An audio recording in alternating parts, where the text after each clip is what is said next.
With your support, we can raise your voice globally. उन्होंने पगड़ी issue no बिल्कुल मतलब कि फ्रांस से राष्ट्रपति के सामने लेके आया ही नहीं है. With your support, we can address those issues that no other media talks about. जो हाल अकालियां ने बादल क्या ने इन्हां ने सिੱਖੀ दिया ते बेड़ा गर्क कीता है. With your support, we can bring you breaking news from around the world. It's about consulting our allies and having a dialogue. These lessons, as I stated, was learned while working with our coalition partners. With your support, we can educate and inform everyone about who Sikhs are and connect our youth to Sikhi. And it's just, representative of a culture that's all about peace. Support your TV channel and help us take your voices to everyone around the world for every human rights issue. United Sikhs ਜਥੇਬੰਦੀ ਨੇ French ਅਤੇ European courts ਦੇ ਨਾਲ-ਨਾਲ United Nations Human Rights Committee ਦਾ ਦਰਵਾਜ਼ਾ ਵੀ ਖੜਕਾਇਆ. All of this is only possible with your generous donations. Continue your support to us and let's go further together.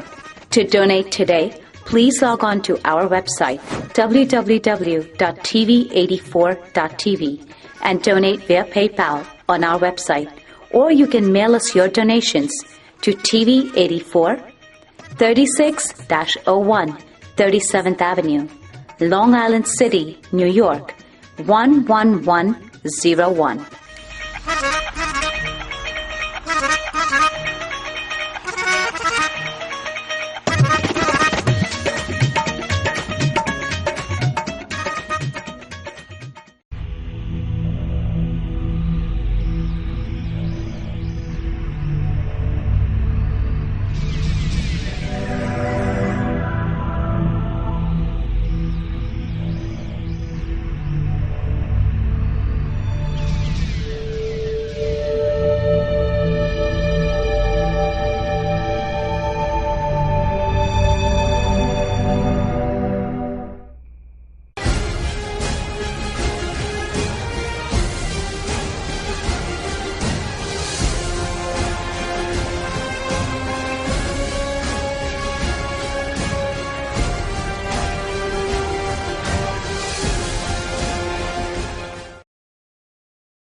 ਜੀ ਕੀ ਫਤਿਹ। ਮੈਂ ਤੁਹਾਡੀ host Neelam Kaur ਤੇ ਮੈਂ ਟੀਵੀ 84 ਦੇ ਸਾਰੇ ਦਰਸ਼ਕਾਂ ਤੇ ਸਰੋਤਿਆਂ ਦਾ ਨਿੱਘਾ ਸਵਾਗਤ ਕਰਦੀ ਹਾਂ ਪ੍ਰੋਗਰਾਮ ਸੱਚੋ ਸੱਚ ਵਿੱਚ, ਜੋ ਇਸ ਪ੍ਰੋਗਰਾਮ ਨੂੰ ਦੇਸ਼ਾਂ ਵਿਦੇਸ਼ਾਂ ਵਿੱਚ ਬੈਠ ਕੇ ਦੇਖਦੇ ਸੁਣ ਰਹੇ ਨੇ, ਅਤੇ ਨਾਲ ਹੀ ਟੀਵੀ 84 ਦੇ ਸਾਰੇ ਦਰਸ਼ਕਾਂ ਨੂੰ ਤੇ ਸਰੋਤਿਆਂ ਨੂੰ ਹੋਲੇ ਮਹੱਲੇ ਦੀਆਂ ਲੱਖ ਲੱਖ ਵਧਾਈਆਂ।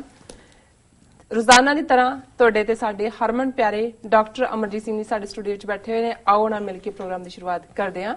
ਜੀ ਡਾਕਟਰ ਸਾਹਿਬ, ਵਾਹਿਗੁਰੂ ਜੀ ਕਾ ਖਾਲਸਾ, ਵਾਹਿਗੁਰੂ ਜੀ ਕੀ ਫਤਿਹ। ਜੀ ਡਾਕਟਰ ਸਾਹਿਬ, ਤੁਹਾਡਾ ਬਹੁਤ ਬਹੁਤ ਸਵਾਗਤ ਹੈ ਪ੍ਰੋਗਰਾਮ ਸੱਚੋ ਸੱਚ ਵਿੱਚ। ਬਹੁਤ ਮਿਹਰਬਾਨੀ। ਤੇ ਨਾਲੇ ਤੁਹਾਨੂੰ ਵੀ ਹੋਲੇ ਮਹੱਲੇ ਦੀਆਂ ਲੱਖ ਲੱਖ ਮੁਬਾਰਕਾਂ। ਅੱਜ ਤਾਂ ਖਾਸਮ ਖਾਸ ਦਿਨ ਹੈ ਜੀ।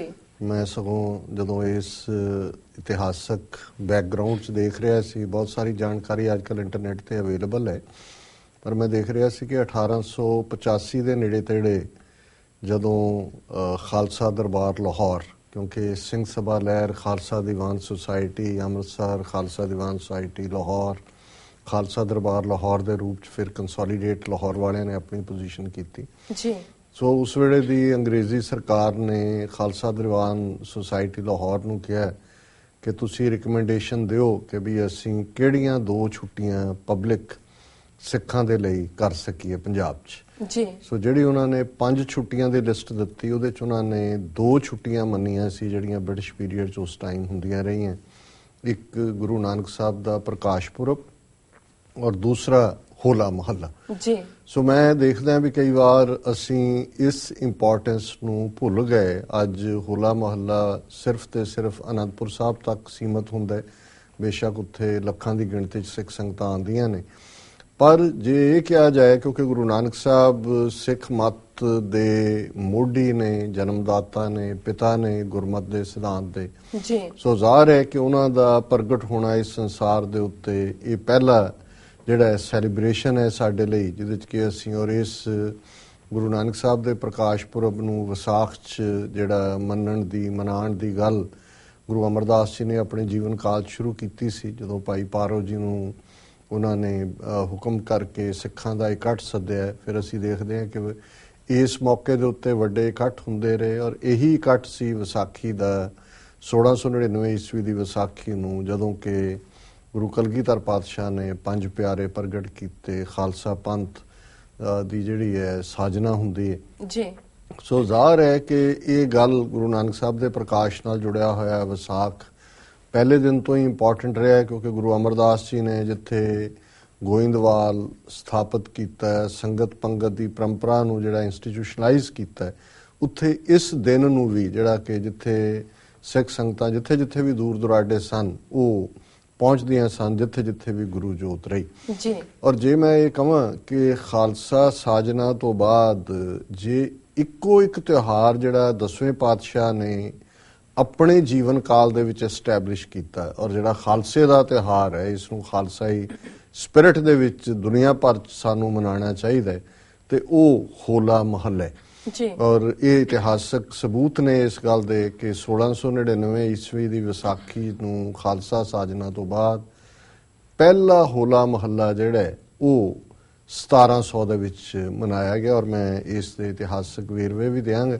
ਜੀ। ਔਰ ਇਹਦੇ 'ਚ ਜਿਹੜੀ ਗੱਲ ਅਹਿਮੀਅਤ ਰੱਖਦੀ ਹੈ ਕਿ ਇਹ ਕਿਵੇਂ ਡਿਸਟਿੰਕਟ ਕਰਦਾ ਹੈ, ਇਹ ਇੱਕ ਸੀਨਾ ਬਸੀਨਾ ਇੱਕ ਗੱਲ ਰਹੀ ਹਮੇਸ਼ਾ ਹੀ ਕਿ ਹਿੰਦਨ ਕੀ ਹੋਲੀ ਔਰ ਸਿੰਘਨ ਕੋ ਹੋਲਾ ਹੈ। ਹੁਣ ਜਿੱਥੇ ਅਸੀਂ ਖਾਲਸਾ ਪੰਥ ਦੀ ਸਿਰਜਣਾ ਦੇ ਨਾਲ ਕਿਵੇਂ ਇੱਕ ਨਿਵੇਕਲਾਪਨ, ਬੇਸ਼ੱਕ ਨਿਵੇਕਲਾਪਨ ਤਾਂ ਨਾਨਕ ਨਿਰਮਲ ਪੰਥ ਚਲਾਇਆ ਜਾਂ ਕੀਤੋ ਸਪਨਾ ਪੰਥ ਨਿਰਾਲਾ, ਅਸੀਂ ਦੁਹਰਾਉਂਦੇ ਹਾਂ ਇਹਨਾਂ ਨੂੰ, ਲੇਕਿਨ ਜਦੋਂ ਅਸੀਂ ਖਾਲਸਾ ਸਾਜਨਾ ਤੋਂ ਬਾਅਦ ਉਹ ਸਾਰੇ ਪ੍ਰਿੰਸੀਪਲ ਜਿਹੜੇ ਗੁਰੂ ਨਾਨਕ ਪਾਤਸ਼ਾਹ ਤੋਂ 10ਵੇਂ ਪਾਤਸ਼ਾਹ ਤੱਕ ਲਗਭਗ 230 ਸਾਲ ਤੋਂ ਜ਼ਿਆਦਾ ਸਮਾਂ ਦ੍ਰਿੜ ਕਰਵਾਏ ਜਾਂਦੇ ਰਹੇ, ਉਹਨਾਂ ਨੂੰ ਜਦੋਂ ਇੰਸਟੀਟਿਊਸ਼ਨਲਾਈਜ਼ ਕੀਤਾ ਖਾਲਸਾ ਰੂਪ 'ਚ, ਸੋ ਪਹਿਲਾ ਪਾਰਟ ਤਾਂ ਇਹੀ ਸੀ ਕਿ ਅੱਜ ਤੋਂ ਤੁਹਾਡੀ ਕੁਲ ਨਾਸ, ਕਰਮ ਨਾਸ, ਕਿਰਤ ਨਾਸ, ਵਰਣ ਨਾਸ, ਭਰਮ ਨਾਸ, ਤੁਸੀਂ ਖਾਲਸਾ ਹੋ। ਔਰ ਫਿਰ ਖਾਲਸੇ ਦੀ ਇੱਕ ਵੱਖਰੀ ਪੁਸ਼ਾਕ, ਉਸ ਦੇ 5 ਕਕਾਰੀ, ਜਿਹਨੂੰ ਮੈਂ ਹਮੇਸ਼ਾ ਗੁਰੂ ਦੀਆਂ, ਔਰ ਇਹ ਭਾਈ ਸਾਹਿਬ ਰਣਜੀਤ ਸਿੰਘ ਹੋਰਾਂ ਨੇ ਵੀ ਇਹ ਸ਼ਬਦ ਇਸਤੇਮਾਲ ਕੀਤਾ, ਵੈਡਿੰਗ ਗਿਫਟਸ ਨੇ ਜੀ।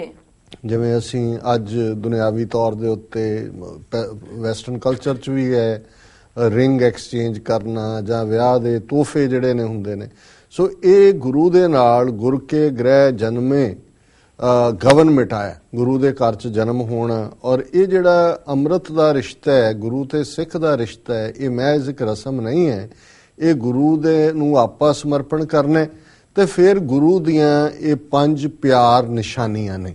ਔਰ ਉਹਨਾਂ 5 ਪਿਆਰ ਨਿਸ਼ਾਨੀਆਂ ਚੋਂ ਜਿੱਥੇ ਅਸੀਂ ਕੇਸ ਜਿਨ੍ਹਾਂ ਦੀ ਅਹਿਮੀਅਤ ਦੀ ਗੱਲ ਅਕਸਰ ਕਰਦੇ ਹਾਂ, ਔਰ ਹੋਲੇ ਮਹੱਲੇ ਦਾ ਖਾਸ ਜਿਹੜਾ ਮੁਕਾਮ ਬਣਦਾ ਹੈ ਉਹ ਸ਼ਸਤਰਾਂ ਦੇ ਨਾਲ ਬਣਦਾ। ਇਹ ਨਹੀਂ ਹੈ ਕਿ ਸ਼ਸਤਰ ਪਹਿਲੀ ਵਾਰ ਹੋਲੇ ਮਹੱਲੇ ਤੇ ਹੀ ਸਿੱਖਾਂ ਨੇ ਚੁੱਕੇ, ਸ਼ਸਤਰ ਤਾਂ ਜਦੋਂ ਅਸੀਂ 6ਵੇਂ ਪਾਤਸ਼ਾਹ ਮੀਰੀ ਪੀਰੀ ਦੇ ਮਾਲਕ, ਮੀਰੀ ਪੀਰੀ ਦੀਆਂ 2 ਤਲਵਾਰਾਂ ਪਹਿਨਣੀਆਂ ਔਰ ਪਹਿਲਾ ਹੁਕਮਨਾਮਾ ਅਕਾਲ ਤਖਤ ਸਾਹਿਬ ਤੋਂ ਵਧੀਆ ਜਵਾਨੀ, ਵਧੀਆ ਘੋੜਾ, ਵਧੀਆ ਸ਼ਸਤਰ। ਔਰ 10ਵੇਂ ਪਾਤਸ਼ਾਹ ਨੇ ਆਪਣੇ ਜੀਵਨ ਕਾਲ 'ਚ ਪਹਿਲੀ ਜੰਗ 20-21 ਸਾਲ ਦੀ ਉਮਰ 'ਚ ਭੰਗਾਣੀ ਦੀ ਲੜੀ। ਔਰ ਜਦੋਂ ਤੱਕ ਹੋਲੇ ਮਹੱਲੇ ਦੀ ਪਰੰਪਰਾ ਐਸਟੈਬਲਿਸ਼ ਹੁੰਦੀ ਹੈ, ਕਿਉਂਕਿ 1700 'ਚ ਐਸਟੈਬਲਿਸ਼ ਹੋਈ ਤੇ ਇਸ ਵਾਰ ਇਹ 316ਵਾਂ ਹੋਲਾ ਮਹੱਲਾ ਹੈ ਜਿਹੜਾ ਅਸੀਂ ਸੈਲੀਬ੍ਰੇਟ ਕਰ ਰਹੇ ਹਾਂ। ਸੋ ਇਸ ਪੀਰੀਅਡ ਦੇ ਵਿੱਚ 1699 ਜਾਂ 1700 ਤੱਕ ਪਹੁੰਚਦੇ ਹਾਂ, ਆਲਰੇਡੀ 10-11 ਜੰਗਾਂ ਭੰਗਾਣੀ ਦੇ ਜੰਗ ਤੋਂ ਸ਼ੁਰੂ ਹੋ ਕੇ 10ਵੇਂ ਪਾਤਸ਼ਾਹ ਲੜ ਚੁੱਕੇ ਸੀ। ਬੇਸ਼ੱਕ ਉਦੋਂ ਕੋਈ ਖਾਲਸਾ ਪੰਥ ਦੀ ਸਿਰਜਣਾ ਉਸ ਫਾਰਮ 'ਚ ਨਹੀਂ ਸੀ ਹੋਈ ਜਿਵੇਂ ਅਸੀਂ ਬਾਅਦ ਜਿਹਨੂੰ ਅਸੀਂ ਕਹਿੰਦੇ ਹਾਂ ਕਿ ਸਾਰੇ ਸਿਧਾਂਤਾਂ ਨੂੰ, ਬੇਸ਼ੱਕ ਸਿੱਖ ਜਿਹੜੇ ਨੇ ਉਦੋਂ ਵੀ ਕੇਸਾਧਾਰੀ ਸਨ, ਦਸਤਾਰਾਂ ਵੀ ਸਜਾਉਂਦੇ ਸੀ, ਹਥਿਆਰ ਵੀ ਰੱਖਦੇ ਸੀ, ਲੇਕਿਨ ਜਿਸ ਅੰਦਾਜ਼ ਦੇ ਵਿੱਚ ਫਿਰ ਖਾਲਸੇ ਦੇ ਜ਼ਿੰਮੇ ਕੰਮ ਲਾਇਆ ਔਰ ਇਹ ਹੋਲਾ ਮਹੱਲਾ, ਇਸ ਬਾਰੇ ਮੈਂ ਥੋੜੇ ਜਿਹੇ ਜਿਹੜੇ ਹੈ ਉਹ ਰੈਫਰੈਂਸਿਸ ਹਿਸਟੋਰੀਅਨਸ ਦੇ ਦਿਆਂਗਾ, ਕਿਉਂਕਿ ਅੱਜ ਦੇ ਕੰਟੈਕਸਟ ਜਦੋਂ ਅਸੀਂ ਗੱਲ ਕਰਦੇ ਹਾਂ ਬਹੁਤ ਵਾਰ ਕਿਹਾ ਜਾਂਦਾ ਜੀ ਇਹ ਤਾਂ ਨਵੀਂ ਇੰਟਰਪ੍ਰੀਟੇਸ਼ਨ ਹੈ ਜਾਂ ਇਹ ਵਕਤ ਨਾਲ ਸੂਟ ਕਰਨ ਦੇ ਲਈ ਦਿੱਤੀ ਜਾਂਦੀ ਹੈ। ਲੇਕਿਨ ਸਭ ਤੋਂ ਪਹਿਲਾਂ ਮੈਂ ਭਾਈ ਸਾਹਿਬ ਭਾਈ ਕਾਹਨ ਸਿੰਘ ਨਾਭਾ ਦਾ ਕੋਟ ਕਰਨਾ ਚਾਹਾਂਗਾ ਕਿ ਹੋਲਾ ਮਹੱਲਾ ਹੈ ਕਿ ਇਹ 20ਵੀਂ ਸਦੀ ਦੇ ਮਹਾਨ ਸਿੱਖ ਸਕਾਲਰ ਹੋਏ ਨੇ ਔਰ ਅੱਜ ਵੀ ਜਿਹੜਾ ਮਹਾਨ ਕੋਸ਼ ਹੈ ਸਿੱਖ ਐਨਸਾਈਕਲੋਪੀਡੀਆ ਉਹ ਯੂਨੀਕ ਉਹਨਾਂ ਦੀ ਗਿਫਟ ਹੈ। ਕੋਈ ਇੰਨੀਆਂ ਯੂਨੀਵਰਸਿਟੀਆਂ ਰਲ ਕੇ ਵੀ ਇੰਨਾ ਕੰਮ ਨਹੀਂ ਕਰ ਸਕੀਆਂ ਜਿਹੜਾ ਭਾਈ ਸਾਹਿਬ ਭਾਈ ਕਾਹਨ ਸਿੰਘ ਨਾਭਾ ਨੇ ਕੀਤਾ। ਔਰ ਹਰ ਵੇਰਵੇ ਦੇ ਲਈ, ਇਤਿਹਾਸ ਦੀ ਕਿਸੇ ਵੀ ਗੱਲ ਦੀ ਕਰੈਕਸ਼ਨ ਦੇ ਲਈ ਵੀ ਅਸੀਂ ਉਸ ਮਹਾਨ ਕੋਸ਼ ਵੱਲ ਜਾਂਦੇ। ਔਰ ਉਹਨਾਂ ਨੇ ਇੱਕ ਪੁਸਤਕ ਉਹਨਾਂ ਦੀ ਬੜੀ ਜਿਹੜੀ ਹੈ ਪ੍ਰਸਿੱਧ ਹੋਰ ਹੈ, ਉਹਦਾ ਨਾਮ ਗੁਰਮਤ ਮਾਰਤੰਡ ਹੈ। ਗੁਰਮਤ ਪ੍ਰਭਾਕਰ, ਇਹ ਮੈਂ ਬਚਪਨ ਦੇ ਵਿੱਚ ਹੀ ਮੈਨੂੰ ਪੜ੍ਹਨ ਦਾ ਜਿਹੜਾ ਉਹ ਸੁਭਾਗ ਮਿਲਿਆ। ਔਰ ਗੁਰਮਤ ਮਾਰਤੰਡ ਦੇ ਵਿੱਚ ਹੋਲਾ ਮਹੱਲਾ ਦੀ ਪਰੰਪਰਾ ਕੀ ਹੈ, ਔਰ ਮੈਂ ਇਹਦੇ 'ਚ ਆਪਣਾ ਕੋਈ ਸ਼ਬਦ ਐਡ ਨਹੀਂ ਕਰਾਂਗਾ, ਇਹ ਭਾਈ ਕਾਹਨ ਸਿੰਘ ਨਾਭਾ ਦੇ ਸ਼ਬਦ ਨੇ ਜੀ। ਉਹਦੇ ਉਹਨਾਂ ਨੇ ਕਿਹਾ ਕਿ ਯੁੱਧ ਵਿਦਿਆ ਦੇ ਅਭਿਆਸ ਨੂੰ ਨਿਤ ਨਵਾਂ ਰੱਖਣ ਵਾਸਤੇ ਕਲਗੀਧਰ ਸਵਾਮੀ ਦੀ ਚਲਾਈ ਹੋਈ ਰੀਤ ਅਨੁਸਾਰ ਚੇਤਵਦੀ 1 ਨੂੰ ਸਿੱਖਾਂ ਵਿੱਚ ਹੋਲਾ ਮਹੱਲਾ ਹੁੰਦਾ ਹੈ, ਜਿਸ ਦਾ ਹੋਲੀ ਦੀ ਰਸਮ ਨਾਲ ਕੋਈ ਸਬੰਧ ਨਹੀਂ।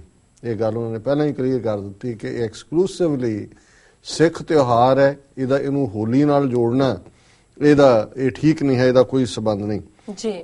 ਮਹੱਲਾ ਇੱਕ ਪ੍ਰਕਾਰ ਦੀ ਮਸਨੂਈ ਲੜਾਈ ਹੈ। ਮਸਨੂਈ ਹੁੰਦਾ ਆਰਟੀਫੀਸ਼ੀਅਲ, ਕਿਉਂਕਿ ਜਦੋਂ ਤੁਸੀਂ ਹੋਲੇ ਮਹੱਲੇ ਦਾ ਵੀ ਦੇਖਦੇ ਹੋ ਕਿਵੇਂ ਖਾਲਸੇ ਦੇ 2 ਲਾਡੜ ਥਾਵਾਂ ਤੋਂ ਅੱਜ ਉਹਨੂੰ ਨਿਹੰਗ ਸਿੰਘ ਕਰਦੇ ਨੇ, ਫਿਰ ਕਿਵੇਂ ਜਿਹੜੇ 5 ਕਿਲੇ ਨੇ ਅਨੰਦਪੁਰ ਸਾਹਿਬ ਦੇ, ਇੱਕ ਕਿਲੇ ਦਾ ਨਾਂ ਹੀ ਹੋਲਗੜ੍ਹ ਹੈ ਔਰ ਬਹੁਤ ਸਾਰੇ ਕਰਤਬ ਉਸ ਚਰਨ ਗੰਗਾ ਦੇ ਪਾਸੇ ਹੋਲਗੜ੍ਹ ਦੇ ਮੁਕਾਮ ਤੇ ਹੁੰਦੇ ਨੇ। ਔਰ ਅੱਜ ਦੇ ਸਾਡੇ ਪ੍ਰੋਗਰਾਮ ਦੇ ਵਿੱਚ ਅਜੇ ਮੇਰੇ ਮੂੰਹ TV 84 ਨਿਊਜ਼ ਹੀ ਹੈ ਚੜਿਆ ਹੋਇਆ ਜੀ। ਉਹਦੇ 'ਚ ਪ੍ਰਿੰਸੀਪਲ ਸੁਰਿੰਦਰ ਸਿੰਘ ਜਿਹੜੇ ਕਿ ਮੈਂਬਰ ਨੇ ਸ਼੍ਰੋਮਣੀ ਗੁਰਦੁਆਰਾ ਪ੍ਰਬੰਧਕ ਕਮੇਟੀ ਦੇ ਅਨੰਦਪੁਰ ਸਾਹਿਬ ਤੋਂ, ਉਹ ਬਿਆਨ ਕਰਨਗੇ ਕਿਉਂਕਿ ਆਲਰੇਡੀ ਉੱਥੇ ਹੋਲਾ ਮਹੱਲਾ ਹੋ ਚੁੱਕਾ ਹੈ ਔਰ ਇਸ ਨੂੰ ਉਹ ਵੇਰਵੇ 'ਚ ਦੇਣਗੇ। ਮੈਂ ਇਸ ਲਈ ਇਸ ਡਿਟੇਲ 'ਚ ਨਹੀਂ ਜਾਵਾਂਗਾ ਕਿ ਉਹਨਾਂ ਕਿਲਿਆਂ 'ਚ ਜਾਂ ਜਿਹੜਾ ਰਾਊਟ ਹੈ ਹੋਲੇ ਮਹੱਲੇ ਦਾ ਜਾਂ ਉਸ ਦੀ ਕੀ ਸਿਗਨੀਫੀਕੈਂਸ ਹੈ। ਸੋ ਸਾਡੇ ਦਰਸ਼ਕ ਜਿਹੜੇ ਨੇ ਉਹ ਟਿਊਨ ਇਨ ਰਹਿਣ ਉਸ ਪ੍ਰੋਗਰਾਮ ਦੇ ਲਈ। ਪਰ ਭਾਈ ਸਾਹਿਬ ਨੇ ਸਿੰਪਲ ਸ਼ਬਦਾਂ ਦੇ ਵਿੱਚ ਇਹ ਕਿਹਾ ਕਿ ਭਾਈ ਇਹ ਜਿਹੜਾ ਪਾਰਟ ਹੈ ਇਹ ਇੱਕ ਮਸਨੂਈ ਮਹੱਲਾ, ਇੱਕ ਪ੍ਰਕਾਰ ਦੀ ਮਸਨੂਈ ਲੜਾਈ ਹੈ। ਪੈਦਲ ਔਰ ਅਸਵਾਰ ਸ਼ਸਤਰਧਾਰੀ ਸਿੰਘ 2 ਪਾਰਟੀਆਂ ਬਣਾ ਕੇ ਇੱਕ ਖਾਸ ਹਮਲੇ ਦੀ ਥਾਂ ਉੱਤੇ ਹਮਲਾ ਕਰਦੇ ਹਨ ਔਰ ਅਨੇਕ ਪ੍ਰਕਾਰ ਦੇ ਕਰਤੱਵ ਦਿਖਾਉਂਦੇ ਹਨ। ਪਰ ਅਸੀਂ ਸਾਲ ਪਿੱਛੋਂ ਕੇਵਲ ਇਹ ਰਸਮ ਨਾਮ ਮਾਤਰ ਕਰ ਛੱਡਦੇ ਹਾਂ, ਲਾਭ ਕੁਛ ਨਹੀਂ ਉਠਾਉਂਦੇ। ਸ਼ਸਤਰ ਵਿਦਿਆ ਤੋਂ ਅਣਜਾਣ ਸਿੱਖ ਖਾਲਸਾ ਧਰਮ ਦੇ ਨਿਯਮਾਂ ਅਨੁਸਾਰ ਅਧੂਰਾ ਸਿੱਖ ਹੈ। ਹੁਣ ਬੇਸ਼ੱਕ ਸ਼ਸਤਰ 6ਵੇਂ ਪਾਤਸ਼ਾਹ ਤੋਂ ਹੀ ਸ਼ੁਰੂ ਹੋਏ, ਲੇਕਿਨ ਹੋਲੇ ਮਹੱਲੇ ਨਾਲ ਉਹਦੇ ਭਾਈ ਸਾਹਿਬ ਕਹਿੰਦੇ ਨੇ ਕਿ ਜੇ ਸਿੱਖ ਕੋਲ ਸ਼ਸਤਰ ਵਿਦਿਆ ਨਹੀਂ ਹੈ, ਉਹ ਸ਼ਸਤਰਾਂ ਦੇ ਨਾਲ ਨਹੀਂ ਜੁੜਿਆ ਹੋਇਆ ਹੈ, ਸ਼ਸਤਰਧਾਰੀ ਨਹੀਂ ਹੈ, ਸ਼ਸਤਰ ਵਰਤਣੇ ਨਹੀਂ ਆਉਂਦੇ, ਤੇ ਉਹ ਸਿੱਖ ਮੁਕੰਮਲ ਨਹੀਂ ਹੈ, ਅਧੂਰਾ ਹੈ। ਔਰ ਐਗਜ਼ੈਕਟਲੀ ਕੀ ਹੋਇਆ 10ਵੇਂ ਪਾਤਸ਼ਾਹ ਦੇ ਵੇਲੇ, ਹੋਲਾ ਮਹੱਲਾ ਦੀ ਪਰੰਪਰਾ ਕਿਵੇਂ ਆਈ, ਇਸ ਦੀ ਜਿਹੜੀ ਤਫਸੀਲ ਹੈ ਉਹ ਗਿਆਨੀ ਗਿਆਨ ਸਿੰਘ ਹੋਰਾਂ ਨੇ ਤਾਰੀਖ ਗੁਰੂ ਖਾਲਸਾ ਦੇ ਵਿੱਚ ਦਿੱਤੀ ਹੈ, ਜਿਹੜਾ ਸਾਡੇ ਇਤਿਹਾਸ ਦਾ ਇੱਕ ਪ੍ਰਮੁੱਖ ਸੋਮ ਹੈ। ਔਰ ਮੈਂ ਉਹਦੇ 'ਚ ਉਹਨੂੰ ਇਨ ਓਰੀਜਨਲੀ ਪੜ੍ਹਾਂਗਾ ਬਿਨਾਂ ਕੁਛ ਆਪਣਾ ਐਡ ਕੀਤੇ। ਇਹ ਉਹਨਾਂ ਦੀ ਲਿਖਤ ਹੈ, ਇਹ ਕਿਵੇਂ 10ਵੇਂ ਪਾਤਸ਼ਾਹ ਦਾ ਪਹਿਲਾ ਹੋਲਾ ਮਹੱਲਾ ਕਿਵੇਂ ਸ਼ੁਰੂ ਹੋਇਆ। ਪਹਿਲੇ ਰਾਗੀਆਂ ਨੇ ਇਹ ਹੋਲੀ ਗਾਵੀ, ਆਜ ਹਮਾਰੇ ਬਨੇ ਫਾਗ, ਪ੍ਰਭ ਸੰਗੀ ਮਿਲ ਖੇਲਣ ਲਾਗ, ਰੰਗ ਲਾਗਾ ਅਤਲਾਲ ਦੇ। ਤੇ ਇਸ ਤੋਂ ਪਿੱਛੋਂ ਰਬਾਬੀਆਂ ਨੇ ਹੋਲੀ ਦੇ ਸਵਈਏ ਗਾਏ। ਪੁਨः ਮੇਵੜਿਆਂ ਨੇ ਹੋਲਾ ਖੇਡਣ ਦਾ ਅਰਦਾਸਾ ਸੋਧਿਆ, ਜਿਹਨੂੰ ਅੱਜ ਅਸੀਂ ਅਰਦਾਸੀਆ ਕਹਿੰਦੇ ਹਾਂ ਜੀ। ਉਸ ਵੇਲੇ ਬਹੁਤ ਸਾਰੀਆਂ ਲਿਖਤਾਂ ਦੇ ਵਿੱਚ ਪੁਰਾਤਨ ਵੇਲੇ ਉਹਨਾਂ ਨੂੰ ਮੇਵੜਾ ਕਹਿੰਦੇ ਸੀ। ਔਰ ਮੈਂ ਜਦੋਂ ਇਸ ਸ਼ਬਦ ਨੂੰ ਲੱਭਣਾ ਚਾਹਿਆ, ਕਿਉਂਕਿ ਰਾਜਸਥਾਨ ਦਾ ਇੱਕ ਖੇਤਰ ਹੈ ਮੇਵਾੜ, ਔਰ ਹੈ ਤਾਂ ਬੇਸਿਕਲੀ ਰਾਜਪੂਤ ਬੈਲਟ ਹੈ ਉਹ, ਔਰ ਉੱਥੋਂ ਜਿਹੜੇ ਲੋਕ ਨੇ ਸਮਹਾਉ ਉਹਨਾਂ ਦੀ ਆਵਾਜ਼ ਬੜੀ ਉੱਚੀ ਹੁੰਦੀ ਹੈ, ਜਾਂ ਉਹ ਰਿਆਜ਼ ਕਰਦੇ ਨੇ ਜਾਂ ਕੀ ਹੈ। ਸੋ ਬਹੁਤ ਸਾਰੇ ਜਿਹੜੇ ਮੇਵੜਾ ਵੈਸੇ ਇੱਕ ਪ੍ਰੇਮ ਵਾਲਿਆਂ ਨੂੰ ਵੀ ਕਹਿੰਦੇ ਨੇ, ਲੇਕਿਨ ਜਿਹੜਾ ਇੱਕ ਸੋਰਸ ਮੈਂ ਦੇਖਿਆ ਉਹ ਇਹ ਸੀ ਕਿ ਭਾਈ ਬਹੁਤੇ ਜਿਹੜੇ ਨੇ, ਕਿਉਂਕਿ ਉਹਨਾਂ ਜ਼ਮਾਨੇ 'ਚ ਕੋਈ ਮਾਈਕ੍ਰੋਫੋਨ ਨਹੀਂ ਸੀ ਕਿ ਜਿਹਨੇ ਐਂਪਲੀਫਾਈ ਕਰਨੀ ਹੈ ਆਵਾਜ਼, ਸੋ ਬਹੁਤ ਸਾਰੇ ਜਿਹੜੇ ਅਰਦਾਸੀਏ ਨੇ ਉਹ ਮੇਵਾੜ ਖੇਤਰ ਦੇ ਨਾਲ, ਜਿਹੜੇ ਗੁਰੂ ਘਰ ਨਾਲ ਪਿਆਰ ਕਰਨ ਵਾਲੇ ਸੀ, ਸੋ ਇੱਥੋਂ ਇਹ ਸ਼ਬਦ ਆਇਆ। ਸੋ ਉਹਨਾਂ ਨੇ ਮੇਵੜੇ ਨੇ ਹੋਲੇ ਮਹੱਲੇ ਦਾ ਅਰਦਾਸਾ ਸੋਧਿਆ। ਛੇਕੜ ਸੰਗਤ ਨੇ ਅਜਿਹਾ ਹੱਲਾ ਮਚਾਇਆ, ਜਾਣੋ ਸੱਚਮੁੱਚ ਦਾ ਯੁੱਧ ਕਰ ਵਿਖਾਇਆ। ਅਨੇਕ ਮਸੰਦ ਹੌਜਾਂ ਵਿੱਚ ਝੋਖਲੇ ਰੌਖਲੇ ਗਏ, ਕਿਧਰੇ ਡੱਫ ਝਾਂਜ ਦੇ ਤਾਲ ਨਾਲ ਧਮਾਰ ਰਾਗ ਗਾਇਨ ਹੋ ਰਿਹਾ। ਬੇਅੰਤ ਜਗ੍ਹਾ ਹੋਲੀ ਦੀ ਆਵਾਜ਼ ਠਾਠ ਦੇ ਰਹੀ ਸੀ। ਕਿਤੇ ਸ਼ਬਦਾਂ ਦੀ ਧੁਨਕਾਰ, ਕਿਧਰੇ ਰਾਗਾਂ ਦਾ ਪ੍ਰੇਮ, ਕਿਧਰੇ ਨਾਮ ਦਾ ਰੰਗ ਬੜਾ ਆਨੰਦ ਦੇ ਰਿਹਾ ਸੀ। ਇਸ ਪ੍ਰਕਾਰ 8 ਦਿਨ ਹੋਲੇ ਦਾ ਆਨੰਦ ਪ੍ਰੇਮ ਵਿਲਾਸ ਹੁੰਦਾ ਰਿਹਾ। ਕਵੀਸ਼ਰ ਕਵਿਤ ਸੁਣਾ ਕੇ ਗੁਰੂ ਜੀ ਤੋਂ ਦਾਨ ਪਾਉਂਦੇ ਰਹੇ। 9ਵੇਂ ਦਿਨ ਮਹੱਲਾ ਖੇਡਿਆ, ਨਿਸ਼ਾਨਾਂ ਦੇ ਦਰਸ਼ਨ ਤੇ ਫੁੱਲਾਂ ਦੀ ਵਰਖਾ ਹੋਈ। ਕੜਾ ਪ੍ਰਸ਼ਾਦ ਵਰਤ ਕੇ ਸੰਗਤ ਨੇ ਯਥਾ ਸ਼ਕਤ ਭੇਟ ਚੜਾਈ। ਹੁਣ ਇਹ ਸੋਰਸ ਦੱਸਦਾ ਹੈ ਕਿ ਜਿਹੜਾ ਹੋਲਾ ਮਹੱਲਾ ਹੈ 10 ਦਿਨ ਦਾ, ਹੁਣ ਵੀ 4-5 ਦਿਨ ਅਨੰਦਪੁਰ ਸਾਹਿਬ 'ਚ ਹੁੰਦਾ ਹੈ, ਪਰ ਇਹ 10 ਦਿਨ ਦਾ ਸੀ ਜਿੱਥੇ ਰਾਜ ਤੇ ਜੋਗ, ਭਗਤੀ ਤੇ ਸ਼ਕਤੀ, ਮੀਰੀ ਤੇ ਪੀਰੀ ਤੇ ਉਹ ਅਨੰਦਪੁਰ, ਜਿਸ ਨੂੰ ਜਿਹਦਾ ਨਾਂ ਹੀ ਸਿਟੀ ਆਫ ਬਲਿਸ ਹੈ, ਆਨੰਦ ਦਾ ਸ਼ਹਿਰ।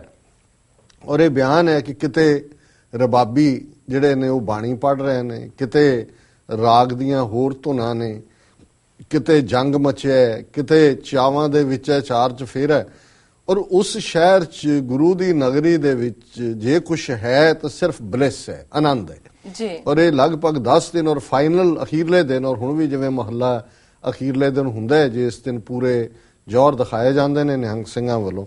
ਸੋ ਇਹਨਾਂ ਦੇ ਕਹਿਣ ਮੁਤਾਬਕ ਜਿਹੜਾ ਅਖੀਰਲੇ ਦਿਨ, ਜਿਹੜਾ 9ਵੇਂ ਦਿਨ ਮਹੱਲਾ ਖੇਡਿਆ ਔਰ ਨਿਸ਼ਾਨਾਂ ਦੇ ਦਰਸ਼ਨ, ਨਿਸ਼ਾਨ ਸਾਹਿਬ ਫਲੈਗ ਜਿਹੜਾ ਸਾਡੀ ਸੋਵਰਨਟੀ ਦੀ ਨਿਸ਼ਾਨੀ ਹੈ, ਫੁੱਲਾਂ ਦੀ ਵਰਖਾ ਹੋਈ।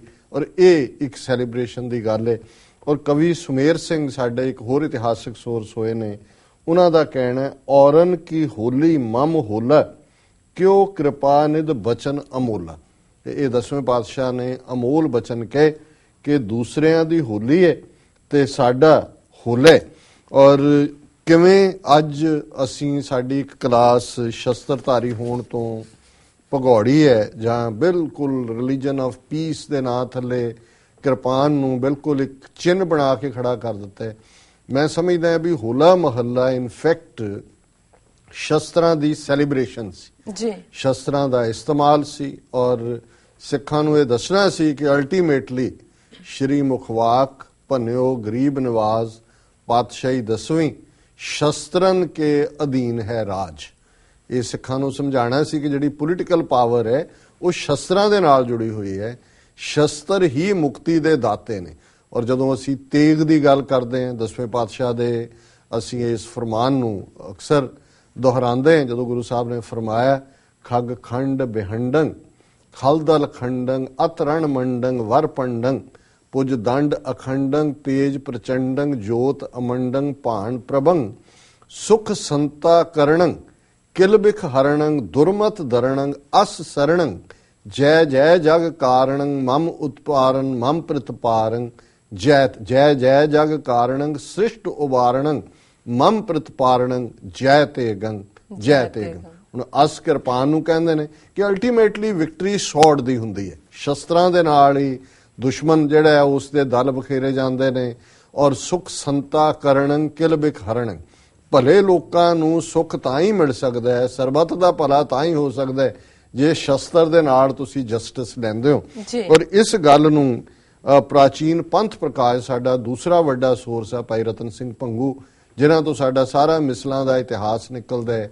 ਔਰ ਭਾਈ ਸਾਹਿਬ ਭਾਈ ਮਤਾਬ ਸਿੰਘ ਮੀਰਾਂਕੋਟ ਦੇ ਪੋਤੇ ਨੇ, ਔਰ ਉਹਨਾਂ ਨੇ ਜੋ ਵੇਰਵਾ ਦਿੱਤਾ ਹੈ ਉਹ ਵੀ ਮੈਂ ਸਾਂਝਾ ਕਰਨਾ ਚਾਹੁੰਦਾ। ਉਹਨਾਂ ਦੀ ਇਹ ਕਾਰਨ ਹੈ, ਇਹ ਇਬਾਰਤ ਹੈ, ਇਮ ਖਾਲਸੈ ਪੰਥ ਭਇਓ ਉਤਪਨ ਦੇਖ ਸਤਗੁਰ ਬਹੁ ਹੋਏ ਪ੍ਰਸੰਨ ਸਤਗੁਰ ਖਾਲਸੈ ਸ਼ਸਤਰ ਫੜਾਵੇ ਭਾਂਤੈ ਭਾਂਤ ਪੁਸ਼ਾਕ ਪਹਿਰਾਵੇ ਮਦ ਸਤਗੁਰ ਬਹਿ ਮੰਜੀ ਡਹਾਏ ਚੁਫੇਰੇ ਖੜੇ ਸਿੰਘ ਸ਼ਸਤਰ ਲਗਾਏ ਜਿਮ ਗੋਪਨ ਮਦ ਕਾਨ ਬਿਰਾਜੇ ਤਿਮ ਸਤਗੁਰ ਸਿੰਘਨ ਮਦ ਛਾਜੇ। ਹੁਣ ਇੱਥੇ ਇੱਕ ਹਲਕਾ ਜਿਹਾ ਵਿਅੰਗ ਹੈ। ਇੱਕ ਪਾਸੇ ਤਾਂ ਜਿਹਨੂੰ ਅਵਤਾਰ ਨੂੰ ਕ੍ਰਿਸ਼ਨ ਜੀ, ਗੋਪੀਆਂ ਤੇ ਕਾਨ, ਔਰ ਹੋਲੀ ਦੇ ਓਰੀਜਨ ਬਾਰੇ ਮੈਂ ਕੱਲ ਥੋੜਾ ਰਿਸਰਚ ਕਰ ਰਿਹਾ ਸੀ, BBC ਦੀ ਦੇਖਿਆ 4 ਰੀਜ਼ਨ ਨੇ। ਇੱਕ ਤਾਂ ਪ੍ਰਹਿਲਾਦ ਨਾਲ ਜੁੜਿਆ ਹੋਇਆ ਹੈ ਕਿ ਹੋਲਿਕਾ ਔਰ ਹੋਲਿਕਾ ਦਹਨ ਉਹਨੂੰ ਕਹਿੰਦੇ ਨੇ ਕਿ ਜੀ ਉਹਦਾ ਪਿਓ ਪ੍ਰਹਿਲਾਦ ਦਾ ਹਰਨਾਕਸ਼, ਜਿਹਦਾ ਹਰਨਿਆਕਸੁਰ ਉਹਦਾ ਓਰੀਜਨਲ ਸੰਸਕ੍ਰਿਤ ਨਾਂ ਹੈ, ਉਹ ਰਾਖਸ਼ਸ ਸੀ, ਉਹ ਰੱਬ ਨਹੀਂ ਸੀ ਮੰਨਦਾ। ਔਰ ਪ੍ਰਹਿਲਾਦ ਨੇ, ਚਲੋ ਪ੍ਰਹਿਲਾਦ ਦੀ ਗੱਲ ਭਗਤੀ ਦੀ ਅਸੀਂ ਵੀ ਦੁਹਰਾਉਂਦੇ ਹਾਂ, ਹਰ ਯੁਗ ਯੁਗ ਭਗਤ ਉਪਾਇਆ। ਔਰ ਇਸ 'ਚ ਜਿਹੜਾ ਪ੍ਰਹਿਲਾਦ ਦਾ ਆਣਾ ਜਾਂ ਉਸ ਦਾ ਰੱਬ ਨਾਲ ਜੁੜਨਾ, ਉਸ ਨੂੰ ਯੁੱਗ ਦੇ ਨਾਲ ਜਿਹੜਾ ਉਹ ਪੈਜ ਰੱਖਦਾ ਆਇਆ। ਰਾਮ ਰਾਜੇ ਹਰਨਾਕਸ਼ ਦੁਸ਼ਟ ਹਰ ਮਾਰਿਆ, ਪ੍ਰਹਿਲਾਦ ਤਰਾਇਆ। ਇਹ ਪਰ ਇਹਦਾ ਕੰਟੈਕਸਟ ਜਦੋਂ ਇਹ ਹੋਲੀ ਦੇ ਨਾਲ ਹੋਲਕਾ ਨਾਲ ਜੋੜਦੇ ਨੇ, ਐਸਾ ਕੋਈ ਕੰਟੈਕਸਟ ਨਹੀਂ ਹੈ। ਫਿਰ ਇਹਨੂੰ ਸ਼ਿਵਜੀ ਪਾਰਵਤੀ ਨਾਲ ਜੋੜਦੇ ਨੇ ਕਿ ਜੀ ਪਾਰਵਤੀ ਉਹਦੇ ਨਾਲ ਵਿਆਹ ਕਰਨਾ ਚਾਹੁੰਦੀ ਸੀ, ਸ਼ਿਵਜੀ ਜਿਹੜਾ ਉਹ ਆਪਣਾ ਮਸਤ ਸੀ, ਉਹ ਫਿਰ ਜਿਹੜਾ ਗॉड ਆਫ ਸੈਕਸ ਜਾਂ ਗॉड ਆਫ ਲਵ ਕਾਮਦੇਵ ਕੋਲ ਗਈ, ਉਹਦਾ ਪਿਓ ਗਿਆ ਰਿਸ਼ੀ, ਉਹਨੇ ਸ਼ਿਵਜੀ ਦੀ ਭਗਤੀ ਭੰਗ ਕੀਤੀ। ਫਿਰ ਸ਼ਿਵਜੀ ਗੁੱਸੇ 'ਚ ਆਇਆ, ਉਹਨੇ ਪਹਿਲਾਂ ਤਾਂ ਉਹਨੂੰ ਕਾਮਦੇਵ ਨੂੰ ਜਿਹੜਾ ਭਸਮ ਕਰਤਾ, ਫਿਰ ਉਹਨੇ ਪਾਰਵਤੀ ਦਾ ਸਿਦਕ ਦੇਖਿਆ ਔਰ ਪਾਰਵਤੀ ਦੇ ਨਾਲ ਵਿਆਹ ਕਰਨ ਨੂੰ ਮੰਨ ਗਿਆ, ਫਿਰ ਕਾਮਦੇਵ ਨੂੰ ਵੀ ਜਿਉਂਦਾ ਕਰਤਾ। ਔਰ ਉਸ ਤੋਂ ਬਾਅਦ ਉਹਦੇ ਚੋਂ ਇਹ ਜਿਹੜਾ ਹੋਲੀ ਦੀ ਗੱਲ ਸ਼ੁਰੂ ਹੋਈ ਕਿ ਸ਼ਿਵਜੀ ਪਾਰਵਤੀ ਦਾ ਵਿਆਹ ਹੋਇਆ। ਔਰ ਇੱਕ ਪਾਰਟ ਜਿਹੜਾ ਮਥੁਰਾ ਔਰ ਬਿੰਦਰਾਬਨ ਦੇ ਨਾਲ ਜੁੜਿਆ ਹੋਇਆ, ਕਾਨ ਤੇ ਗੋਪੀਆਂ, ਕਿ ਕ੍ਰਿਸ਼ਨ ਜੀ ਨੇ ਰਾਧਾ ਦੇ ਨਾਲ, ਹਾਲਾਂ ਉਹਨਾਂ ਦੀ ਪਤਨੀ ਹੋਰ ਸੀ, ਰਾਧਿਕਾ ਦੇ ਨਾਲ ਹੋਲੀ ਖੇਡੀ, ਫਿਰ ਗੋਪੀਆਂ ਦੇ ਨਾਲ ਖੇਡੀ। ਤੇ ਉਹ ਉੱਥੇ ਦੀ ਹੋਲੀ ਜਿਹੜੀ, ਕਿਉਂਕਿ ਹੋਲੀ ਮਨਾਈ ਉਸ ਬ੍ਰਿਜ ਭੂਮੀ 'ਚ ਜਾਂਦੀ ਹੈ, ਜ਼ਿਆਦਾ ਬਈਆਂ ਦੀ ਹੈ, ਯੂਪੀ ਬਿਹਾਰ, ਔਰ ਉਹ ਸ਼ਿਵ ਜਿਹੜੀ ਬੈਲਟ ਹੈ ਕ੍ਰਿਸ਼ਨ ਜੀ ਦੀ। ਹੁਣ ਇੱਥੇ ਜਦੋਂ ਭਾਈ ਰਤਨ ਸਿੰਘ ਭੰਗੂ ਕਹਿੰਦੇ ਨੇ ਕਿ ਗੁਰੂ ਕਲਗੀਧਰ ਪਾਤਸ਼ਾਹ ਨੇ ਖਾਲਸੇ ਨੂੰ ਸ਼ਸਤਰ ਫੜਾਏ, ਉਹਨਾਂ ਨੂੰ ਅੱਡ-ਅੱਡ ਕਿਸਮ ਦੇ ਬੜੇ ਸਜੀਲੇ ਪਹਿਰਾਵੇ ਖਾਲਸੇ ਨੇ ਪਹਿਨੇ, ਔਰ 4 'ਚ 10ਵੇਂ ਪਾਤਸ਼ਾਹ ਆਪ ਸੈਂਟਰ 'ਚ ਬੈਠੇ ਨੇ, ਔਰ 4 ਚਫੇਰੇ ਸ਼ਸਤਰਾਂ ਦੇ ਨਾਲ ਲੈਸ ਖਾਲਸਾ ਸਜੇ, ਚੁਫੇਰ ਖੜੇ ਸਿੰਘ ਸ਼ਸਤਰ ਲਗਾਏ, ਜਿਮ ਗੋਪਨ ਮਦ ਕਾਨ ਵਿਰਾਜੇ। ਵੀ ਜਿਵੇਂ ਗੋਪੀਆਂ ਦੇ ਵਿੱਚ ਕਾਨ ਬੈਠਾ, ਹੁਣ ਗੋਪੀਆਂ 'ਚ ਬੈਠਾ ਕਾਨ ਕੀ ਕਰਦਾ ਹੈ। ਲੇਕਿਨ ਇੱਥੇ ਜਿਹੜਾ ਉਸ ਧਰਤੀ ਦੀ ਗੁਲਾਮੀ ਕੱਟਣ ਦੇ ਲਈ ਗੁਰੂ ਕਲਗੀਧਰ ਪਾਤਸ਼ਾਹ ਜਿਹੜੇ ਨੇ ਉਹ ਸ਼ਸਤਰਧਾਰੀ ਖਾਲਸੇ ਦੇ ਨਾਲ ਔਰ ਜਿਹੜੇ ਨੇ ਉਸ ਨੂੰ ਲਿਆਂਦਾ। ਔਰ ਇਸੇ ਤੱਥ ਨੂੰ ਜਿਹੜਾ ਸੋਰਸ ਭਾਈ ਰਤਨ ਸਿੰਘ ਭੰਗੂ ਨੇ ਦਿੱਤਾ ਹੈ, ਜਦੋਂ ਗਿਆਨੀ ਗਿਆਨ ਸਿੰਘ ਤਾਰੀਖ ਗੁਰੂ ਖਾਲਸਾ 'ਚ ਗੱਲ ਕਰਦੇ ਨੇ ਕਿ ਕਿਵੇਂ ਗੁਰੂ ਨੇ ਹੁਕਮ ਦਿੱਤਾ ਵੀ ਹਰ ਸਿੱਖ ਸ਼ਸਤਰਧਾਰੀ ਹੋਏਗਾ। ਅੰਮ੍ਰਿਤਧਾਰੀ ਤਾਂ ਹੈ ਹੀ ਸੀ, ਆਮ ਨੂੰ ਵੀ ਸੀ ਕਿ ਭਾਈ ਇਹ ਜਿਹੜੇ ਨੇ, ਔਰ ਇੱਕ ਵਾਰ ਇਹ ਆਂਦਾ ਹੈ ਵੇਰਵਾ, ਉਹਨਾਂ ਨੇ ਕਿਹਾ ਵੀ ਮੇਰੇ ਦੀਵਾਨ 'ਚ ਕੋਈ ਸ਼ਸਤਰ ਤੋਂ ਬਿਨਾਂ ਨਹੀਂ ਆਇਆ। ਔਰ ਭਾਈ ਨੰਦ ਲਾਲ ਜਿਹੜੇ ਫਾਰਸੀ ਦੇ ਵਿਦਵਾਨ ਔਰ ਦਰਬਾਰੀ ਸਨ, ਉਹ ਵੀ ਲੈ ਕੇ ਕਿਰਪਾਨ ਲੈ ਕੇ ਆਏ, ਉਹਨਾਂ ਨੂੰ ਗੁਰੂ ਸਾਹਿਬ ਨੇ ਪੈਨ ਵੀ ਦਿੱਤਾ, ਉਹਨਾਂ ਨੇ ਕਿਹਾ ਜੀ ਤੁਸੀਂ ਪੈਨ ਚਲਾਓ। ਉਹਨੇ ਗਿਆਨੀ ਗਿਆਨ ਸਿੰਘ ਕਹਿੰਦੇ ਨੇ ਵੀ 10ਵੇਂ ਪਾਤਸ਼ਾਹ ਨੇ ਫਰਮਾਇਆ, ਅਬ ਸ਼ਸਤਰ ਧਾਰਨ ਕਾ ਵੇਲਾ ਹੈ, ਤੁਮ ਧਾਰੋ ਧਰਮ ਨਵੇਲਾ, ਧਰਮ ਹੇਤ ਜਿਨ ਤੇਗ ਉਠਾਈ, ਭਗਤ ਮੁਕਤ ਸਭ ਸ਼ੀਗਰ ਪਾਈ। ਉਹਨਾਂ ਨੇ ਗੁਰੂ ਸਾਹਿਬ ਨੇ ਕਿਹਾ ਵੀ ਜਿਹਨੇ ਧਰਮ ਦੇ ਲਈ ਕਿਰਪਾਨ ਚੁੱਕੀ ਹੈ, ਜਿਹੜਾ ਕੰਮ ਭਗਤੀ ਦੇ ਨਾਲ ਮੁਕਤੀ ਦਾ, ਉਹ ਇੱਕ ਲੰਬਾ ਸਫ਼ਰ ਹੈ। ਇੱਥੇ ਸ਼ਸਤਰ ਚੁੱਕ ਕੇ ਸ਼ਹੀਦੀ ਪਾਉਣੀ, ਜਸਟਿਸ ਲਈ ਲੜਨਾ, ਇਹ ਭੁਗਤ ਮੁਕਤ ਸਭ ਸ਼ੀਗਰ ਪਾਈ, ਇਹ ਇੱਕਦਮ ਇਹਦੇ ਨਾਲ ਤੁਹਾਨੂੰ ਮੁਕਤੀ ਮਿਲਦੀ ਹੈ। ਔਰ ਕਨਕਲੂਜਨ ਦੇ ਵਿੱਚ ਫਿਰ ਮੈਂ ਇਹ ਦੇਖਦਾ ਕਿ ਇਹੀ ਸੋਰਸ ਮਹਾਕਵੀ ਭਾਈ ਸੰਤੋਖ ਸਿੰਘ, ਜਿਹੜੇ ਸਾਡੇ ਦੂਸਰੇ ਵੱਡੇ ਇਤਿਹਾਸਕਾਰ ਨੇ, ਗੁਰਪ੍ਰਤਾਪ ਸੂਰਜ ਗ੍ਰੰਥ ਉਹਨਾਂ ਦਾ ਸ਼ਾਹਕਾਰ ਹੈ ਬ੍ਰਜ ਭਾਸ਼ਾ ਦਾ, ਔਰ ਇਹ ਜਿਹੜੇ ਸ਼ਬਦ ਅਕਸਰ ਦੁਹਰਾਏ ਜਾਂਦੇ ਨੇ, ਉਹ ਭਾਈ ਸੰਤੋਖ ਸਿੰਘ ਹੋਰਾਂ ਨੇ 10ਵੇਂ ਪਾਤਸ਼ਾਹ ਦੇ ਸ਼ਬਦਾਂ ਨੂੰ ਕਲਮਬੱਧ ਕੀਤੇ। ਉਹਦੇ 'ਚ ਉਹਨਾਂ ਨੇ ਕਿਹਾ, ਸ਼ਸਤਰਨ ਕੇ ਅਧੀਨ ਹੈ ਰਾਜ, ਜੋ ਨਾ ਸਰੇ ਤਿਸ ਬਿਗਰਤ ਕਾਜ। ਕਿ ਜਿਹਨੇ ਸ਼ਸਤਰ ਨਹੀਂ ਰੱਖੇ ਉਹਦਾ ਕੰਮ ਵਿਗੜੇਗਾ ਹੀ, ਉਹਦੇ ਪੱਲੇ ਕਿਸੇ ਨੇ ਕੁਝ ਨਹੀਂ ਰਹਿਣ ਦੇਣਾ। ਜਾਂ ਤੇ ਸਰਬ ਖਾਲਸਾ ਸੁਣੀਏ, ਅਯੁੱਧ ਧਰਿਵੈ ਉੱਤਮ ਗਨੀਏ, ਜਬ ਹਮਰੇ ਦਰਸ਼ਨ ਕੋ ਆਵੋ, ਬਨ ਸੁਚੇਤ ਤਨ ਸ਼ਸਤਰ ਸਜਾਵੋ, ਕਮਰ ਕੱਸਾ ਕਰ ਦੇਹੋ ਦਿਖਾਈ, ਹਮਰੀ ਖੁਸ਼ੀ ਹੋਏ ਅਦਕਾਈ। ਉਹਨਾਂ ਨੇ ਕਿਹਾ 10ਵੇਂ ਪਾਤਸ਼ਾਹ ਨੇ ਕਿ ਸ਼ਸਤਰਾਂ ਦੇ ਅਧੀਨ ਹੈ ਰਾਜ, ਔਰ ਖਾਲਸੇ ਨੂੰ ਉਹਨਾਂ ਨੇ ਹੁਕਮ ਕੀਤਾ ਕਿ ਭਾਈ ਜਿਹਨੇ ਮੇਰੇ ਦਰਸ਼ਨਾਂ ਨੂੰ ਜਿਹਨੇ ਆਣਾ, ਬਨ ਸੁਚੇਤ ਤਨ ਸ਼ਸਤਰ ਸਜਾਵੋ, ਸੁਚੇਤ ਹੋ ਕੇ ਤੁਹਾਡੇ ਤਨ ਤੇ ਸ਼ਸਤਰ ਹੋਣੇ ਚਾਹੀਦੇ ਨੇ, ਸਜ ਕਮਰ ਕੱਸਾ ਕਰ ਦਿਓ, ਔਰ ਕਮਰ ਕੱਸਾ ਕੀਤਾ ਹੋਏ, ਹਮਰੀ ਖੁਸ਼ੀ ਹੋਏ ਅਦਕਾਈ, ਜੇ ਤੁਸੀਂ ਮੇਰੀ ਖੁਸ਼ੀ ਲੈਣੀ ਹੈ ਤੇ ਇਹ ਜ਼ਰੂਰੀ ਹੈ। ਔਰ ਬਹੁਤ ਸਾਰੇ ਉਹਨਾਂ ਦੇ ਹੁਕਮਨਾਮੇ ਵੀ ਮਿਲਦੇ ਨੇ, ਜੇ 10ਵੇਂ ਪਾਤਸ਼ਾਹ ਨੇ ਕਿਹਾ ਕਿ 5 ਹਥਿਆਰ ਬਨ ਕੇ ਆਵਣ। ਔਰ ਜਦੋਂ ਪੁਰਾਤਨ ਸਿੰਘ, ਜਿਨ੍ਹਾਂ ਨੂੰ ਅੱਜ ਅਸੀਂ ਨਿਹੰਗ ਸਿੰਘਾਂ ਦੇ ਰੂਪ 'ਚ ਭਾਵੇਂ ਸਿੰਬੋਲਿਕ ਹੀ ਰਹਿ ਗਿਆ ਕੰਮ, ਲੇਕਿਨ ਉਹਨਾਂ ਬਾਰੇ ਅਕਸਰ ਉਹ ਕਹਿੰਦੇ ਨੇ ਕਿ ਦੇਵਰ ਆਰਮ ਟੂ ਦਾ ਟੀਥ। ਜਦੋਂ ਗੋਰਿਆਂ ਨੇ ਆਰਮ ਟੂ ਦਾ ਟੀਥ ਦਾ ਮਤਲਬ ਸਿਰ ਤੋਂ ਪੈਰਾਂ ਤੱਕ ਸ਼ਸਤਰਾਂ ਨਾਲ ਹੀ ਨੇ, ਔਰ ਹੁਕਮ ਸੀ ਕਿ ਜਿੰਨੇ ਸ਼ਸਤਰ ਚੁੱਕੇ ਜਾਂਦੇ ਨੇ ਚੁੱਕੋ। ਔਰ ਚੱਕਰ ਨੇ ਉਸ ਦੇ ਉੱਤੇ ਜਿਹੜਾ ਤੁਸੀਂ ਸੰਜੋ ਹੈ, ਇੱਥੋਂ ਤੱਕ ਦੂਸਰਾ ਕਟਾਰਾਂ ਨੇ, ਨੇਜ਼ਾ ਢਾਲ ਹੈ। ਸੋ ਜਿੰਨੇ ਸ਼ਸਤਰ, ਜਿਵੇਂ ਨਿਹੰਗ ਸਿੰਘਾਂ ਦਾ ਇਹ ਸੀ, ਇਹ ਸ਼ਸਤਰਧਾਰੀ ਖਾਲਸੇ ਦਾ ਕਨਸੈਪਟ ਸੀ। ਪਰ ਇੱਕ ਪਾਸੇ ਸਾਡਾ ਉਹ ਪ੍ਰਾਈਡ, ਜਦੋਂ ਅਸੀਂ ਅਨੰਦਪੁਰ ਸਾਹਿਬ ਵੱਲ ਨਜ਼ਰ ਮਾਰਦੇ ਹਾਂ, ਉਸ ਦਿਨ ਨੂੰ ਯਾਦ ਕਰਦੇ ਹਾਂ, ਗੁਰੂ ਦੇ ਆਦੇਸ਼ਾਂ ਹੁਕਮਾਂ ਦੀ ਅਸੀਂ ਗੱਲ ਕੀਤੀ। ਪਰ ਅੱਜ ਜਦੋਂ ਮੀਡੀਆ ਦੇ ਵਿੱਚ ਔਰ ਖਾਸ ਤੌਰ ਤੇ ਸੋਸ਼ਲ ਨੈਟਵਰਕਿੰਗ ਤੇ ਅੱਜ ਅਕਾਲੀ ਦਲ ਦਾ ਪ੍ਰਧਾਨ ਸੁੱਖਾ ਅਮਲੀ ਉਰਫ ਸੁਖਬੀਰ ਬਾਦਲ ਦੀਆਂ ਫੋਟੋਆਂ ਆਈਆਂ ਕਿ ਉਹ ਆਪਣੇ ਮੁੰਡੇ ਦੇ ਨਾਲ ਹੋਲੀ ਖੇਡ ਰਿਹਾ ਹੈ ਤੇ ਸਿਰ ਖੁੱਲ੍ਹਾ ਹੈ ਉਸ ਦਾ ਔਰ ਮੂੰਹ ਸਿਰ ਜਿਹੜਾ ਹੈ ਉਸ ਦਾ ਰੰਗਿਆ ਹੋਇਆ। ਤੇ ਮੈਂ ਆਪਣੇ ਆਪ 'ਚ ਮੈਂ ਆਖਿਆ ਇਹ ਉਹ ਪਾਰਟ, ਭਾਵੇਂ ਅੱਜ ਅਕਾਲੀ ਕਿਸ ਹੱਦ ਤੱਕ ਡੀਜਨਰੇਟ ਹੋਏ ਨੇ, ਕਦੇ ਬਾਬਾ ਖੜਕ ਸਿੰਘ, ਮਾਸਟਰ ਤਾਰਾ ਸਿੰਘ, ਜਥੇਦਾਰ ਮੋਹਨ ਸਿੰਘ ਤੁੜ ਔਰ ਈਵਨ ਅਜੋਕੇ ਟਾਈਮਸ ਵੀ ਭਾਵੇਂ ਜਥੇਦਾਰ ਜਗਦੇਵ ਸਿੰਘ ਤਲਵੰਡੀ ਵਰਗੇ ਲੋਕ ਵੀ, ਕਦੇ ਕਿਸੇ ਨੇ ਸੋਚਿਆ ਸੀ ਕਿ ਉਹ ਵਕਤ ਆਏਗਾ ਕਿ ਇੱਕ ਪਾਸੇ ਗੁਰੂ ਦਾ ਆਦੇਸ਼, ਹੁਕਮ, ਸ਼ਸਤਰਧਾਰੀ ਖਾਲਸੇ ਦਾ ਕਾਨਸੈਪਟ ਹੈ ਔਰ ਸਿਰ ਨੰਗਾ ਰੱਖਣਾ ਔਰ ਪਬਲਿਕਲੀ, ਔਰ ਇੱਥੋਂ ਤੱਕ ਜਦੋਂ ਅਸੀਂ ਰਹਿਤਨਾਮਿਆਂ ਦੇ ਦੂਸਰੇ ਆਦੇਸ਼ ਦੇਖਦੇ ਹਾਂ ਕਿ ਨਗਨ ਸੀਸ ਜੋ ਬਾਹਰ ਫਿਰੇ, ਨਗਨ ਸੀਸ ਜੋ ਖਾਏ, ਗੋਬਿੰਦ ਸਿੰਘ ਮਮ ਦਰਸ਼ਨ ਨਹੀਂ ਤਨਖਾਹ ਹੀ ਵੱਡੋ ਕਹਾਏ, ਕਿ ਭਾਈ ਉਹ ਜਿਹੜਾ ਉਹ ਨਾ ਕੋਈ ਜਿਹੜਾ ਕੋਈ ਨੰਗੇ ਸਿਰ ਬਾਹਰ ਫਿਰਦਾ ਹੈ ਜਾਂ ਨੰਗੇ ਸਿਰ ਖਾਂਦਾ ਹੈ ਉਹਨੂੰ ਮੇਰਾ ਦਰਸ਼ਨ ਨਹੀਂ ਹੈ।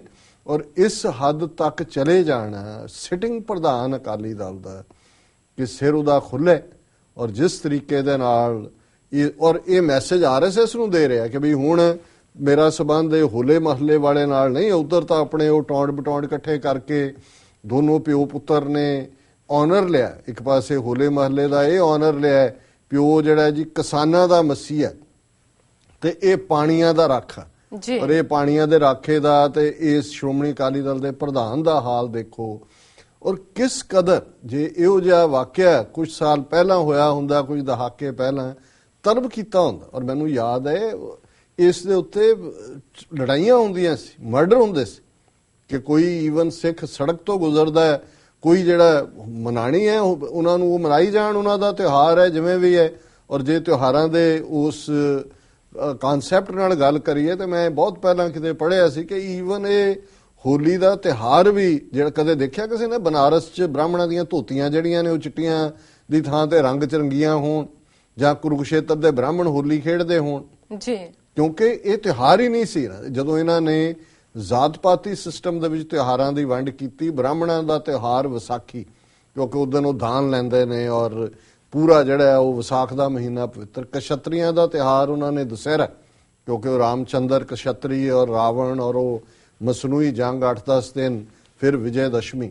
ਦੀਵਾਲੀ ਵੈਸ਼ਯ ਜਿਹੜੇ ਤੀਸਰੇ ਸੀ ਉਹਨਾਂ ਦਾ ਤਿਉਹਾਰ ਦੀਵਾਲੀ, ਕਿਉਂਕਿ ਦੀਵਾਲੀ ਦੇ ਨਾਲ ਕੋਈ ਰਾਮਚੰਦਰ ਨਹੀਂ ਜੁੜੇ ਹੋਏ, ਉਦੋਂ ਪੂਜਾ ਹੁੰਦੀ ਹੈ, ਲక్ష్ਮੀ ਦੀ ਪੂਜਾ ਹੁੰਦੀ ਹੈ ਤੇ ਲక్ష్ਮੀ ਦੇ ਪੁੱਤਰ ਇਹ ਵੈਸ਼ਯ ਬਾਣੀਏ ਬਈਆਂ ਦੇ ਉੱਤੇ ਪੂਜਾ ਉੱਤੇ ਲਾਲ ਜਿਹੜੇ ਨੇ ਉਹ ਗਣੇਸ਼ ਦੇ ਨਿਸ਼ਾਨ ਦੂਜੇ। ਤੇ ਸ਼ੂਦਰਾਂ ਦਾ ਤਿਉਹਾਰ ਹੋਲੀ। ਸੋ ਜਿਹੜੀ ਹੋਲੀ ਹੈ ਕਿ ਵੀ ਤੁਹਾਨੂੰ ਅਸੀਂ ਚੰਗੀ ਜ਼ਬਾਨ ਵੀ ਨਹੀਂ ਬੋਲਣ ਦਿੰਦੇ, ਤੁਹਾਨੂੰ ਅਸੀਂ ਕੋਈ ਸਿਵਲਾਈਜ਼ ਵੀ ਰੱਖਣਾ, ਇੱਕ ਦੂਜੇ ਦੇ ਸਿਰ 'ਚ ਸਵਾਹ ਪਾਓ, ਇੱਕ ਦੂਜੇ ਦੇ ਸਿਰ 'ਚ ਜਿਹੜਾ ਉਸ ਨੂੰ ਗੰਦਗੀ ਪਾਓ, ਭੰਗ ਦੇ ਪਕੌੜੇ ਖਾਓ ਔਰ ਔਰਤਾਂ ਮਰਦ ਕੋਈ ਜਿਹੜੀ ਹੈ ਉਹਦੇ 'ਚ ਇਖਲਾਕ ਦੀ ਲਾਈਨ ਨਾ ਰੱਖੋ। ਔਰ ਇਸ ਕਿਸਮ ਦਾ ਜਿਹੜਾ ਉਹਨਾਂ ਦਾ ਵਿਹਾਰ ਸੀ ਔਰ ਇਹ ਕਦੇ ਸੋਚਿਆ ਵੀ ਨਹੀਂ ਸੀ ਜਾ ਸਕਦਾ ਔਰ ਕਦੇ ਵੀ ਇਹ ਨਹੀਂ ਹੋਇਆ। ਔਰ ਜਿਹੜੇ ਕੋਈ ਇਸ ਕਿਸਮ ਦੇ ਜਵਾਰੀਏ ਜਿਹੇ ਕਿਸਮ ਦੇ ਦੂਜੇ ਜੂੜੇ ਵਾਲੇ ਜਾਂ ਕਿਸੇ ਨੇ ਕਦੇ ਕੋਈ ਉਹਨਾਂ ਦੀ ਦੂਜਿਆਂ ਦੇ ਨਾਲ ਜੁਆਇਨ ਵੀ ਕਰਦੇ ਸੀ, ਉਹਨਾਂ ਨੂੰ ਵੀ ਸਿੱਖ ਸ਼ਰਮ ਦਿੰਦੇ ਸੀ ਕਿ ਸ਼ਰਮ ਕਰ, ਆਪਣੀ ਸ਼ਕਲ ਦੇਖ ਕਿ ਵੀ ਤੂੰ ਕਰ ਕੀ ਰਹੇ। ਔਰ ਅੱਜ ਮਤਲਬ ਕਿਸ ਹੱਦ ਤੱਕ ਔਰ ਇਸ ਗੱਲ ਨੂੰ ਯਕੀਨੀ ਬਣਾਇਆ, ਭਾਵੇਂ ਉਹ ਕੋਈ ਟੱਬਰ ਦੇ ਵਿੱਚ ਹੈ ਕਿ ਉਹਨੇ ਉਹ ਫੋਟੋਆਂ 4 ਚਫੇਰੇ ਜਿਹੜੀਆਂ ਨੇ ਉਹ ਸਰਕੂਲੇਟ ਕਰਵਾਈਆਂ ਇਹ ਦੱਸਣ ਦੇ ਲਈ ਕਿ ਸਾਡਾ ਹੋਲੇ ਮਹੱਲੇ ਦੇ ਨਿਰੋਲੇ ਜਿਹੜਾ ਉਹ ਨਿਰੋਲ ਪੰਥ ਹੈ ਜਿਸ ਦਾ ਹਿੰਦਨ ਕੀ ਹੋਲੀ ਔਰ ਸਿੰਘਨ ਕੋ ਹੋਲਾ ਹੈ। ਮੈਂ ਹੋਲਾ ਖੇਡਣ ਵਾਲਾ, ਮੈਂ ਘੋੜੇ ਤੇ ਚੜ੍ਹ ਕੇ ਸ਼ਸਤਰਧਾਰੀ ਹੋ ਕੇ ਜਿਹੜਾ ਉਹ ਹੋਲੇ ਵਿੱਚ ਸ਼ਾਮਲ ਨਹੀਂ ਹੋਇਆ। ਮੈਂ ਸਿਰ 'ਚ ਸਵਾਹ ਪਾ ਕੇ, ਸਿਰ ਖਿਲਾਰ ਕੇ, ਮੂੰਹ ਦੇ ਉੱਤੇ ਬਾਂਦਰ ਵਾਂਗ ਜਿਹੜਾ ਉਹ ਰੰਗ ਮਲ ਕੇ ਜਿਹੜਾ ਮੈਂ ਤੁਹਾਡੇ ਮੈਸੇਜ ਨੇ ਇਹ ਦਿੱਤਾ। ਹੁਣ ਇਸ ਦੇ ਉੱਤੇ ਕੀ ਕਾਰਵਾਈ ਪੰਥ ਦੀ ਪਤਾ ਨਹੀਂ, ਇੰਨੇ ਕੁ ਅਸੀਂ ਡੀਸੈਂਸਿਟਾਈਜ਼ ਹੋ ਗਏ ਜਾਂ ਉੱਥੋਂ ਵਾਲਿਆਂ ਨੂੰ ਲੱਗਦਾ ਹੀ ਨਹੀਂ ਕਿ ਇਹ ਕੁਛ ਐਸਾ ਹੋਇਆ। ਪਰ ਮੈਂ ਸਮਝਦਾ ਵੀ ਇਹ ਬਹੁਤ ਵੱਡਾ ਗੁਨਾਹ ਹੈ, ਬਹੁਤ ਵੱਡਾ ਗੁਨਾਹ ਹੈ।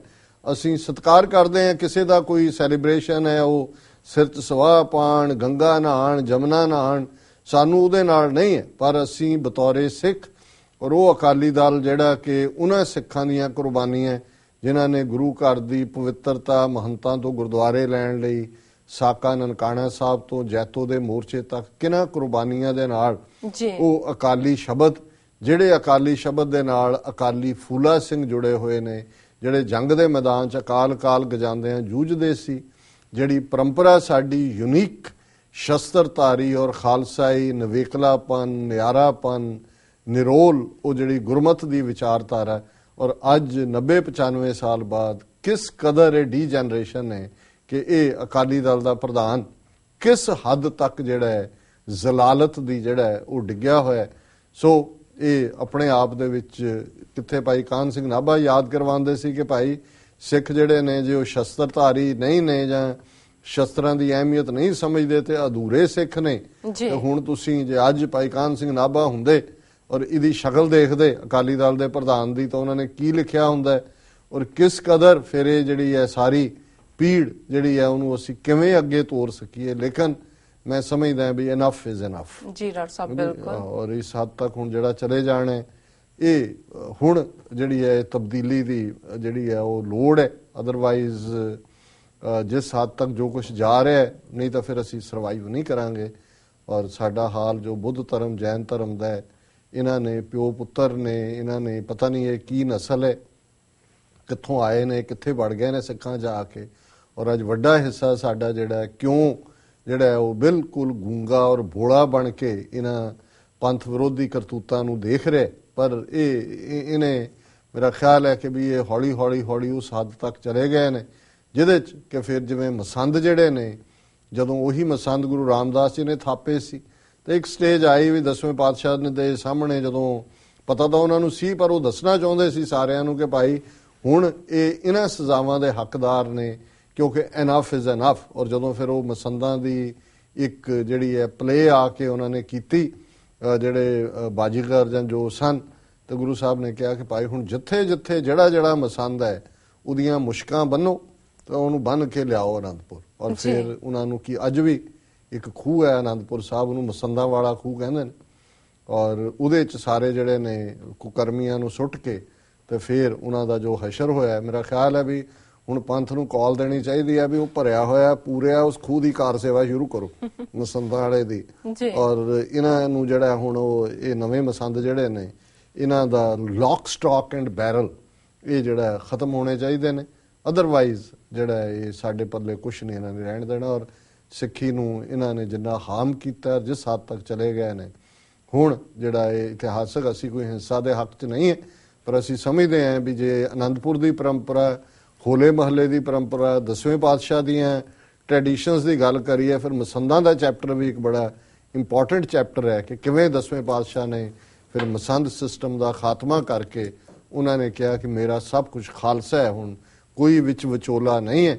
ਔਰ 10ਵੇਂ ਪਾਤਸ਼ਾਹ ਨੇ ਫਰਮਾਇਆ ਖਾਲਸਾ ਮੇਰੋ ਸਤਿਗੁਰ ਪੂਰਾ, ਖਾਲਸਾ ਮੇਰੋ ਸੱਜਣ ਸੂਰਾ, ਖਾਲਸਾ ਮੇਰੀ ਜਾਨ की जान, खालसा मेरो प्राण को प्राण, खालसा मेरो मैं खालसे का ओत पोत सागर बुंदेरो।